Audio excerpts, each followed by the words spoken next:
Estaba por decir otra cosa. Mañana estaremos en el sindicato. Ah, señores. Vamos a hablar un poco de lo indio hoy, que hace mucho que no hablamos. Estaban cabreros. Vamos. Lo indio. Datitos lindos que hay sobre los indios. A ver. Indios en general. Este fue un lugar de muchos indios. No de muchos en número, pero casi fueron los últimos en ser sojuzgados, los indios de la Argentina. Allá en 1810 había, por ejemplo, sujetos a la jurisdicción real de España, aproximadamente de lo que hoy es el territorio de la Argentina continental, 1 millón de kilómetros, poquito más de 1 millón de kilómetros. Y bajo el dominio de los indios, 1.750.000 kilómetros. Quiere decir que había más territorio en poder de los indios que en poder de la administración española. La actual provincia de Buenos Aires tenía, bajo la autoridad española, apenas unos 40.000 kilómetros cuadrados de su superficie. Es decir, una parte muy exigua. Pero ¿cuándo empieza este lío con los indios? Esto era así y a nadie le importaba mucho. Una vecindad, digamos, dificultosamente Claro. llevada, pero estaban ahí. Pero por ahí empieza a suceder algo. Las primeras escaramuzas empiezan allá en 1780 y tantos. El capitán Juan de San Martín hace algunas expediciones en contra de los indios, etcétera. Nosotros le llaman Guerra de las Pampas. Pero ya después de 1810, año 1820, empiezan a pasar cosas en las estancias que están al sur del río Salado. Y en todas las poblaciones fronterizas en el sentido de que estaban cerca de los indios, que también se llamaba la frontera, empieza el terror al malón. Los indios se organizaban y, pues, venían, atacaban 500, 600 lanzas, atacaban una estancia, un pueblo. Y empieza el terror. Incluso empiezan a tomar cautivas. Se empieza a constituir ahí un sistema económico que va a determinar buena parte del destino de la patria, Alejandro, también, que es el de la producción en estancias. Esta forma de acotar un terreno enorme, por Bueno, lo general. desde luego. Y bueno, ese esto es el empieza tema. a ser alterado, ¿no? Esto empieza a ser alterado. Y además había una circunstancia que creo que es la que desata el conflicto. Para unos, los indios, las vacas eran una pieza de caza. Y para otros eran ganado. Ahí empieza el asunto. Tipo, tenían una estancia, tenían ganado, venían los indios y les cazaban las vacas. Ahí empieza todo el asunto. Después se complica, más adelante se complica, pero ya vamos a llegar más adelante. Los malones ya saben ustedes lo que son. Vienen los indios, roban, saquean, destruyen la propiedad y roban cautivas.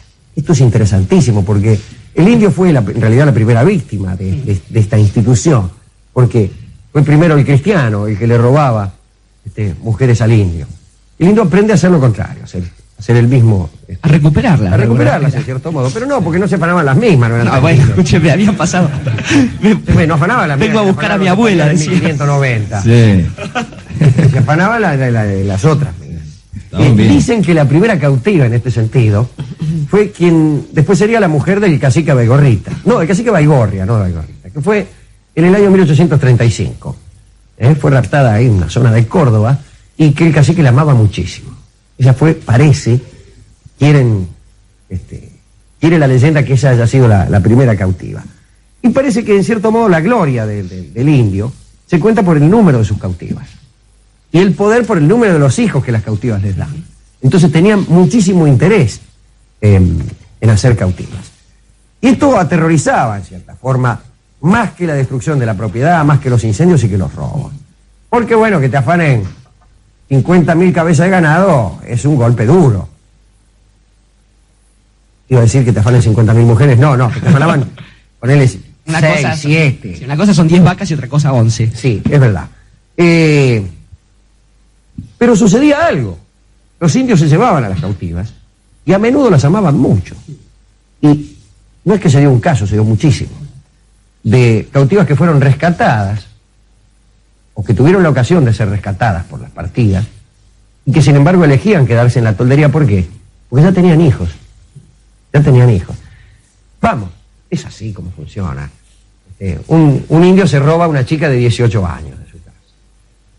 Ponele que pasa 6, 7 años al lado de ese tipo. Bueno, de algún modo se tiene que acostumbrar, lo tiene que empezar a querer, le ha dado hijos. Su casa empieza a ser aquella. no difiere mucho de un rapto, tal como históricamente se lo concibe. Pero ocurrió con muchísima frecuencia que cautivas cristianas prefirieron quedarse en la toldería para cuidar a los chicos. Y además para quedarse a veces con su hombre, al cual no sería extraño que amasen. Echeverría, Hudson escriben sobre este asunto. Mansilla mucho tiempo después, ¿no? Bueno, y José Hernández y Ascasubi en el Santos Vega y escribe sobre este asunto.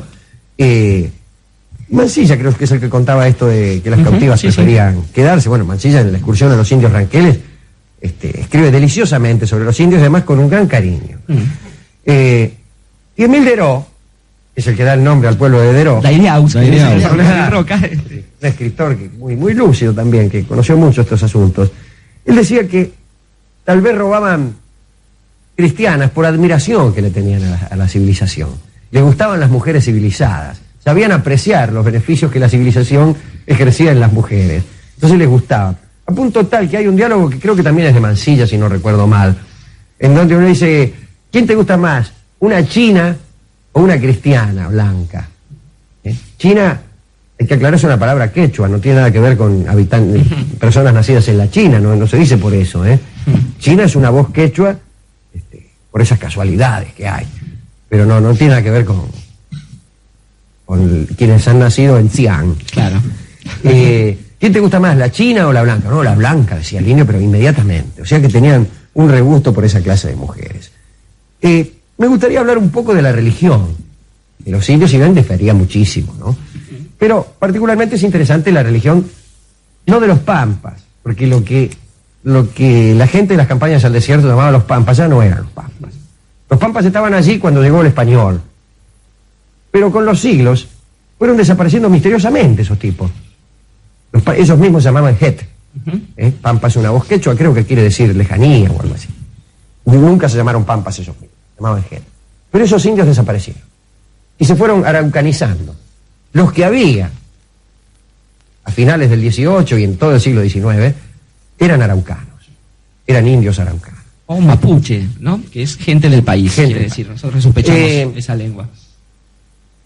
Estos indios creían efectivamente en la inmortalidad del alma, tenían sin embargo una carencia casi absoluta de rituales, nunca se reunían para adorar a Dios, jamás. Usted sabe que creían en un padre de todo, Chachao le llamaban al gran viejo, al padre de todo, y enterraban a los muertos, por cierto, sí, y hacían funerales, pero no se congregaban para adorar a Chachao, que también llamaban Cuchahuentru. Creían también en el demonio, que tiene un nombre que a todos ustedes les sonará familiar, que es Gualichu. Gualichu. Gualichu. La palabra Gualichu pasó a querer decir un cierto embrujamiento que se hace. Cuando se dice que uno está engualichado, no se quiere decir exactamente que está endemoniado, como los mapuches, sino que, bueno, lo han embrujado, y particularmente se aplica a los embrujos de amor. Sin embargo, le tenían mucho miedo a Gualicho, porque ellos decían que Chachao estaba en el cielo y que en cierto modo se ocupaba poco de los asuntos humanos, pero Gualicho estaba en todas partes tratando de causar la perdición de los hombres, y así gestaba, y esto es gracioso, gestaba malones ineficaces. Por culpa del diablo salían mal los malones. Es extraordinario que una sociedad se preocupe porque salgan mal los malones. Bueno, claro, como que era una sociedad de indios y el malón tenía una gran importancia de orden económico. Un malón fructífero podía salvar un año, viejo. Bueno, este desgraciado de Gualicho les trababa los malones y le salían mal. Realizaba buenones. Sí, no se hagan piola, por favor. Dice que era Gualicho enemigo, y en este se parece a este programa, ¿no? Era enemigo de las viejas, y particularmente cuando las viejas eran feas. Y no propias. Entonces, cuando algún brujo dictaminaba que cierta vieja estaba engualichada, la mataban directamente. Esa vieja está engualichada y la mataban a la vieja. Este es un aviso para el público presente. Claro, por más que la vieja empezara, porque vio cómo son las viejas, ¿no? Ah, sí. Empiezan a gritar, no, que voy a estar engualichada yo, qué sé yo. Van los indios, con los indios no va a jorobar mucho que digamos. Hemos contado, si usted me permite recordarlo alguna vez por acá en este programa, el esta cosmogonía de los araucanos, de los indios del sur, la hacemos muy breve. Viene Chachao a pasearse por la tierra, en una época en que la Vía Láctea servía de escalera para bajar desde el cielo hasta estos pantanos que eran la Pampa. Y entonces pues empieza a pasear Chachao por las lagunitas que había por ahí, y para entretenerse hace unas figuras de barro muy ridículas. A él le parecen graciosas, pintorescas, y las deja por ahí. Y en eso aparece Gualichu, el diablo, que es quien mediante un soplo les da vida a esas estatuitas, que será la raza humana, que serán la raza humana. Una suerte Curiosa, de pequeños golems, ¿no? Claro, pero fíjese qué curiosa cosmogonía según la cual el soplo vital lo da el diablo y no la divinidad. Tanto es así que Chachao se asusta de estas figuritas que se empiezan a mover y a hacer cosas absurdas, y resuelve irse de nuevo al cielo y corta la Vía Láctea con su facón y se queda en el cielo, y ya no hay escalera desde entonces.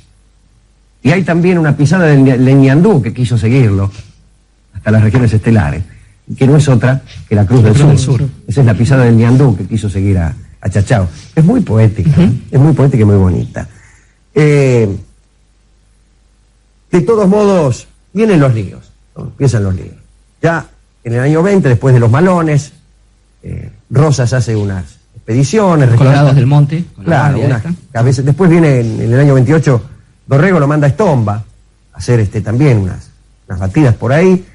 De todo esto sale que se recuperan muchos kilómetros cuadrados de la provincia de Buenos Aires. Hay primeramente una línea de Fortines, Monte, Las Flores, Tandil, y después se extiende, y aquí estaba Tronati que no me deja mentir, porque la otra línea viene de Confederación, que hoy es Junín, Cruz de Guerra, que es cerca de ahí donde ahora está 25 de Mayo, y Protector Argentina, que es Bahía Blanca. Esa es la nueva línea, ¿no? Después viene el gobierno de Rosas, vienen los bloqueos de los ingleses y los franceses. No queda mucho tiempo para preocuparse por la frontera interior, que era como se le decía. Claro, por la frontera interior. Y caído Rosas, después de 1852, apenas se quedaban firmes 50.000 kilómetros de la superficie de la provincia de Buenos Aires, realmente dominados por el hombre blanco. Y vienen nuevos malones, recrudecen los malones después de la caída de Rosas. En cierto modo tenían como un prestigio entre los indios, el gran indio blanco, le decían. Y se había llegado a partir de ciertos acuerdos que ahora podemos ver como un poco espurios, quizás, que tenían que ver con, no el soborno estrictamente, pero sí un intercambio a partir de la entrega de tabaco, azúcar y los bienes que no se podían obtener, con una especie de paz negociada dificultosamente, merced también a que Rosas y sus parientes más cercanos, los Sancho Arena, estancia en la que él había trabajado, eran los que tenían los primeros campos de la frontera más inmediata. Así es. Tanto es así que en 1855 hay un malón, atacan Azul, atacan Calfuncurá. Claro. Vienen. Calfuncurá agarra y dice, bueno, se saquean el pueblo de Azul, pero una cosa espantosa, 5.000 tipos, 5.000 lanzas, no era poca cosa. Catriel derrota en una batalla al coronel Mitre, y está Yanquetruz, que lo mata al Nicanor Otamendi, junto con 125 tipos. Yanquetruz, ya hablaremos después de él, o hablamos ahora. Era muy locuaz Yanquetruz. Dice que era un buen orador, y además, como rareza, durante la pelea solía usar cota de malla. Usaba cota de malla, Yanquetruz. Mire usted qué tipo. Bueno, también al general Hornos lo vence Calfuncurá en San Jacinto. Después hay una confederación donde están todos, ¿no? Namuncurá, Cutricurá, Renquecurá, Mariano Rosa, y saquean Alvear, 25 de mayo. Sí, señor, el Fortín de las Mulitas. 9 de julio, la batalla de San Carlos, todo aquí. Y empieza a pasar otra cosa. Muchas veces se robaba, digamos, en pergamino y se vendía, en Alvear. Pero otras veces no se compraba, se robaba, quiero decir. Dije bien, ¿no? Se robaba en pergamino y se vendía en Alvear. Pero otras veces lo robado iba directamente a Chile. Pero además empieza a surgir un problema con Chile, que tiene aspiraciones patagónicas. Chile empieza a fomentar, en cierto modo, estas incursiones científicas. Y es necesario ocupar ese territorio, porque si no otro lo hará. Y ahí viene cuando los muchachos dicen, bueno, hay que ir, hay que hacer la campaña al desierto.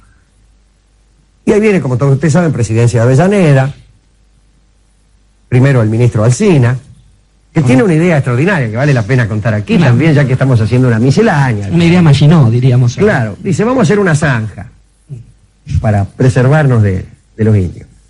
Y hace una zanja que tenía 2 metros de ancho, que no era mucho. Dice que los caballos de los indios los pasaban, como venían. sin saltar. Como venían. De taco, Como así, venían, sí. como venían, lo pasaba, ¿qué se le ocurre? Tenía 1,75 de fondo la zanja, justito para agacharse adentro. Y era una zanja de 500 kilómetros, Italó, Trenquelauquen, Guaminí, Puan, Nueva Roma. No sirvió para nada. Pero Qué lindo cómo quedaba. en aquel entonces ya los indios estaban muy desagüe, fuertes, habían hecho una confederación, estaban en Salinas Grande, lugar que también le llamaban Chiloé o Pequeño Chile. Y se habían hecho fuertes ahí. Muere Alsina, Roca asume como ministro de Guerra, y ahí empieza la historia. Y empieza otra historia sobre la que también vamos a hablar alguna vez, no hoy, que es la de las levas, la del papelito que había que tener para trasladarse de un partido a otro, como esa exigencia absolutamente ilegal. Y vos no tenías el papelito, te acusaban de vago. Y si te acusaban de vago, te podían meter de prepo en el ejército, las famosas levas. Y uno decía, venía el asado con cuero, la sabrosa carbonada, mazamorra bien picada, los pasteles y el buen vino, más ha querido el destino que tuito aquello acabara, porque ahí es donde empieza el Martín Claro. Fierro. Y ahí, el tema principal del Martín Fierro, la leva injusta, las penurias del ejército. Pero eso es otra cosa. Dice Mansilla que para tratar con los indios hay que tener mucha paciencia, pero mucha. Entonces se sentaban a hablar los tipos. Primero estaba el lonconeo, que se agarraban de los pelos y se saludaban así. Sí. Y después había que empezar a regalar licores, cigarrillos, y empezar a preguntar. Y había que preguntar lo mismo 10 veces. Por ejemplo. Después unas salutaciones complicadísimas, unos rituales. Y todo esto había que hacerlo con gran paciencia. Y ahí aparece, donde Mansilla cuenta que había grandes oradores, no solo Yanquetruz. Había indios que cultivaban el arte retórico, pero con gran solvencia. Yanquetruz, por ejemplo, dice que tenía la costumbre de hacer unos discursos hermosos a favor de la guerra perpetua contra el cristiano. Y dice que te convencía hasta los mismos cristianos.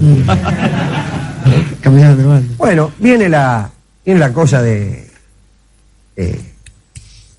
Roca, termina aquello sin gloria, casi, incluso algunos indios que en ocasiones se habían alistado en esta o en aquella facción de las luchas civiles argentinas, muchos habían lucido el uniforme de la nación, son puestos en Martín García, como por ejemplo Pincén, que fue el primer prisionero político en Martín García. Algún día también hablaremos de Pincén, un hombre de una gran astucia, que entre otras hazañas supo emparentar con Roca, después de preñarle una sobrina. En el orden incorrecto, pero bueno. Decime tío, le decía. Sí. Pero claro, bueno, compartían una especie de parentesco. Todo aquello terminó sin gloria. No sé si no hubo más remedio, pero nos quedan algunas páginas muy coloridas de la historia. De esta gente no queda nada, ni el recuerdo, ni nada, no me vengan con el último ONA, ni con todas esas cosas de las cuales hemos hablado la otra vez. De todos modos, hace algunos años, cuando se recordó el centenario de la campaña del desierto, se aprovechó para hacer esto una especie de partido de fútbol, a ver si uno estaba a favor de los indios o a favor de los cristianos. Desde luego ha habido infinitas crueldades que uno no puede menos que indignarse cuando gente, el engaño de que fue víctima el indio, etcétera, etcétera. Pero la historia tiene unos movimientos, diría Tolstoy, por ahí, en los peores capítulos de La Guerra y la Paz, que son como las limaduras de un imán. Son movimientos que van más allá de los hombres y de las circunstancias. Y ahí había una fuerza que impulsaba hacia el sur. Había un bien económico, a saber, la ganadería, y la agricultura que crecía, y por otro lado un gigantesco coto de caza de millones de kilómetros que era totalmente anacrónico. Y no podía durar mucho tiempo que un país tuviera al mismo tiempo el ferrocarril, la agricultura y la ganadería crecientes y un coto de caza con los indígenas. No iba a durar, y no duró. Se hace cuesta arriba pensar en ese marco, Alejandro, a quien dedicarle su charla de hoy. En eso estoy pensando. Pero quizás lo que sí podemos pensar es que en una un país, una comunidad, iba a decir, como esta, que se ha organizado muchas veces cruelmente en torno de los sistemas de exclusión, porque en un momento fue el indio, pero después fue el inmigrante, los anarquistas, algún sector de justamente esa comunidad que no comulgaba con el poder establecido. Digo, sí podemos pensar, en cambio, en aquellas personas que a lo largo de esta historia ciertamente cruel, pensaron en la posibilidad de concebir una idea de país, una idea de nación, donde una comunidad organizada justamente no puede regir su destino del mismo modo que una margarita, esto es, amputando hoy un pétalo y mañana otro, y en cambio pensaron en un grado de conciliación tal que fue aquel que le dio nacimiento a esta patria, a este país, justamente a la posibilidad de integrar y de poder salir de esa especie de sistema miserable en el que se había convertido Europa a partir de justamente la exclusión de los sectores menos favorecidos por la historia. Para esa gente, y los nombres son tantos, y tan difíciles de conciliar que me voy a abstener de nombrar a ninguno, pero digo, para todos ellos, esa otra forma de una margarita que tiene que ver con la decisión del amor y no con la decisión del exterminio, de la matanza y de la persecución, para hablar de cosas que están pasando en estos días. Esta canción bien pudo haber sido cantada en alguno de los fortines en donde se enfrentaba al indio. Entonces, vamos, si usted me deja nombrar uno, yo nombraría al amigo Mansilla, que ha sabido luchar en esas campañas sin perder el afecto, incluso por aquellos contra los cuales se batía. Y si además tenemos en cuenta que hizo florecer todas esas historias bélicas en un libro delicioso, bueno, el mérito es triple. Y esta canción es linda porque la pampa estaba llena de margaritas. Vamos a deshojarla un poco.